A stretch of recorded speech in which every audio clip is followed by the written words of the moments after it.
Well, as the weather starts to get colder here in Michigan, that means it's time for a lot of the area's creatures to seek refuge from the cooler temps. Joining us now to discuss some of these animals and other nature goings on is David Anthony, West Bloomfield Parks Naturalist. David, thank you so much for joining us this morning. Yeah, thanks for having me, Larry. So, David, could you start out by telling us a little bit about your background and how you came to work for West Bloomfield Parks? Yeah, so I used to work down on Belle Isle for the Detroit Zoological Society. So I did a lot of programs down there for family and community groups. And then I've been working for West Bloomfield Parks for the last 6 months. So, I know in Belle Isle they used to have a big zoo there. That's not in any way still functioning, is it? Nope, it's just sitting. I think they have plans to do something with it. What it is, I'm not quite sure. And so, what exactly did you do when you worked down at Belle Isle for the zoo? Did you perform tours, or did you like show off some natural stuff to visitors there, kids and things? Yeah, I did tours for family groups, and then my main program was called Nature Tots, which was a program for caregivers and their young kids to sort of find fun and creative ways to spend outside time together. And then I also got to do deer feedings as well. How many deer are there, do you roughly on Belle Isle? So the deer that we used to have were fallow deer. Those were the deer that used to roam the island, and I believe there's only two of them left, and all of them are currently at the zoo. Okay. So, talk a little bit about your role with West Bloomfield Parks. What exactly, as a park naturalist, do you do there? We do, Lauren Azuri is a good friend of ours. We have her on all the time. Yeah.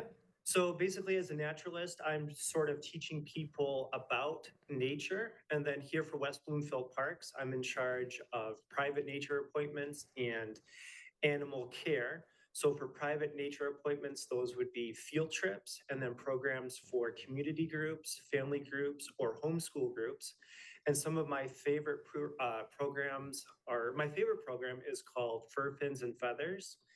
And it's a great way for people to sort of learn about the unique features of each animal group.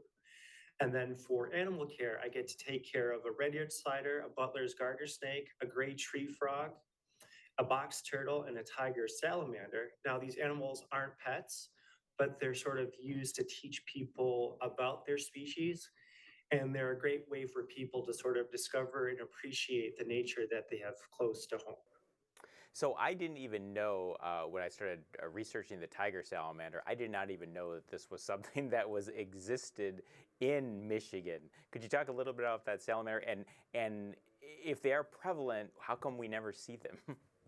Well, let me grab ours here. Okay. So here he is right here. So tiger salamanders, they're called tiger salamanders because they have stripes, kind of like a tiger. Ours, though, he's sort of olive with brown spots. And then these are the largest land salamanders that live in Michigan. They can be anywhere from 7 to 13 inches long. And the reason we don't sort of see them a lot is because they're a type of mole salamander. So they spend most of their lives living underground. And if you can see, it might be a little hard here. He has really tiny eyes. So it's Hmm. another way you can sort of tell that they like to spend time underground. So, are they more prevalent in like the lower peninsula, or would you see them on the upper peninsula as well? I think you can find them in the Upper Peninsula. I've only ever seen one in the wild. Um, so most people, I think, come across them when they might be out in their yards gardening, and they might sort of accidentally dig one up when they're trying to plant some vegetables or something like that. And so now that we are getting into the colder months, so where will a tiger salamander go during the winter? So in the wintertime, they'll like to sort of spend it in an animal den or burrow, or if the soil is soft enough, they'll like to dig underground to try and get below the frost line. It always amazes me that animals like this in the animal kingdom can survive through a Michigan winter. I was in my garage the other day. I found a praying mantis that was kind of Mhm. clinging to the wall, and I felt bad. I was like, I don't think this guy wants to spend his whole winter in my garage. So I took them out and I put them on a tree. But where would like do praying mantises? Can they survive in the winter?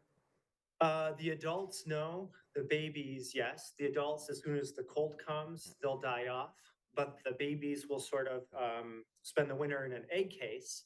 And then once spring arrives, they'll hatch out, and each egg case could have anywhere from 200 to 300 little baby praying mantises inside of it. And you might sort of find them on like a plant stem, and they're sort of like a brown, sort of spongy, circular thing.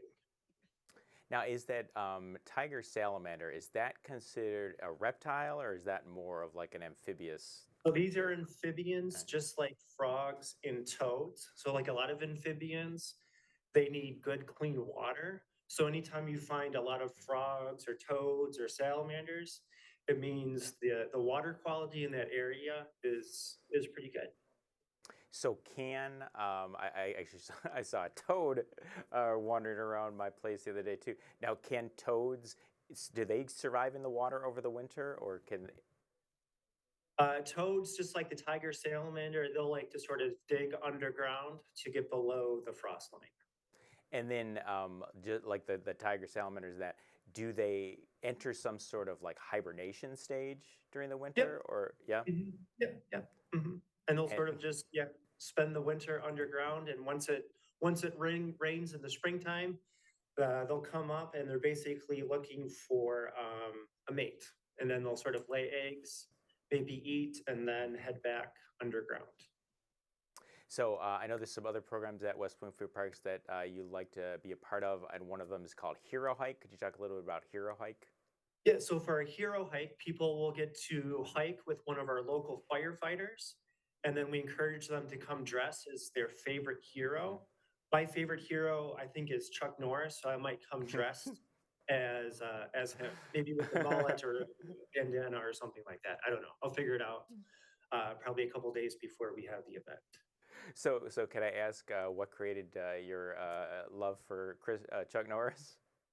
Just growing up, a lot of the action movies, and to this day, when I watch them, it sort of just takes me back to when I was a child, and just a lot of the great times I spent with my brothers and my family and all that. So my kids haven't they don't have the same love for Chuck Norris as I do, but maybe one day, they might They'll like wise up when they get older. yeah, hopefully. Another one. How about astronomy hike? What goes on there?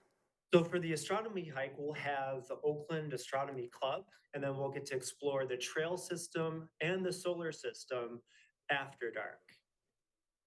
And then this is a very intriguing name here, Sasquatch Soup.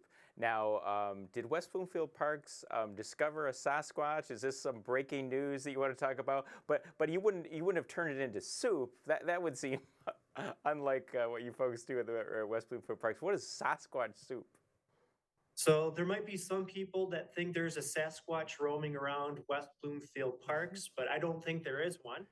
But the Sasquatch Soup program, oh, it's going to be a really fun family program where people get to read a story, go for a hike, and then do a scavenger hunt. Well, they'll get to collect ingredients to make their own Sasquatch soup.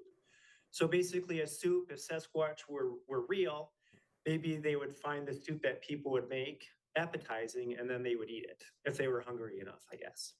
Well, let me ask you this: who would win in a battle of Sasquatch versus Chuck Norris? If the website is true, probably Chuck Norris. Okay, yes, that's spoken like a true Chuck Norris fan. Anything else that you want to touch on real quick? Any events going on that you want to talk about real quick? So basically, if people are sort of interested in any of our field trips or our programs, they can check out our website at www.wbparks.org, and they can find all the information they need right there. All right, David, I want to thank you so much for joining us this morning and thank you and your team at the West Bloomfield Parks for doing all the great work that you do there. Yeah, thank you so much for having me. Have a good day.